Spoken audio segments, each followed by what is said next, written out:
Welcome to the Jaron Jarvis channel. I am Jaron Jarvis.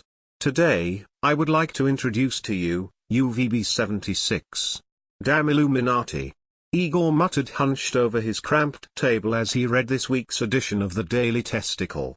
His vintage aluminium-wrapped mobile home was buried deep inside the Valdai National Park. It's been a quiet night, nothing but Igor's muttering and the constant monotonous buzz tone of UVB-76.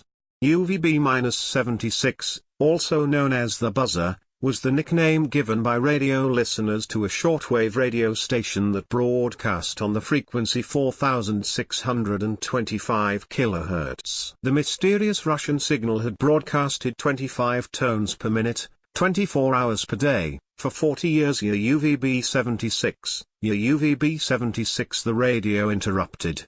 Oh my god, it's happening again. Igor shouted as he rushed to place a tinfoil hat on his head. Sometimes the buzzing sound would be interrupted, and a voice message was transmitted. Your UVB-76, your UVB-76. 18008 Bromel 74279914. Boris, Roman, Olga, Mikhail, Anna, Larissa. 74279914. It broadcasted. Then, as suddenly as it has started, it stopped and the constant monotonous buzz tone returned. 18008 Bromel. Igor muttered to himself. Numerous theories have emerged in recent years. Everything from a safeguard program so that the Russian nuclear arsenal could automatically respond to any nuclear attack on Russian territory to the invasion of the mutated Chernobyl mole people. Igor believed these to be foolish theories created by those insane conspiracy theorists. No, Igor knew the truth. These messages weren't from the mole people.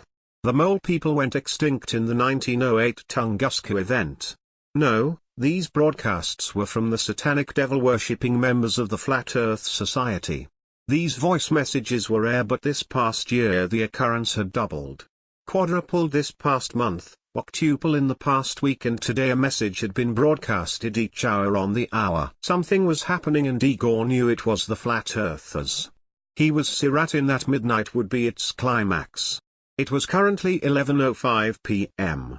Igor had written down the last message as he had with each message this past week. Taking off his trusted tinfoil hat, he stuck the most recent yellow post-it sticky note on his note-filled wall. 74279914 inches muttered as he slowly dozed off. UVB-76, UVB-76. The radio blasted, startling Igor out his seat and landing on the floor. On the floor he listened as the radio broadcasted UVB-76, UVB-76. 93882 Namina 74143574. 93882 Nikolai, Anna, Ivan, Mikhail, Ivan, Nikolai, Anna. 74143574. Then, something unexpected happened. The constant monotonous buzz didn't resume. Igor slowly lifted himself off the floor and cautiously reached for his old Soviet-era radio. It was silent. As the radio was lifted to his ear, another message broadcasted. Question, 143. Question. I am 143. Question. I am 143. Not receiving oscillator. Oh my god. He exclaimed as he frantically attempted to write down the message. Suddenly, a series of explosions was heard in the distance. Igor looked up and an expression of fear crossed his face. He inched his way to the door and cautiously opened it. His mobile home was perched on top one of the tallest hills in Valdai National Park. Any given night he could see the distant lights of the surrounding towns, but tonight was different. The only light came from his own mobile home. Question, 143. Question. I am 143. Question.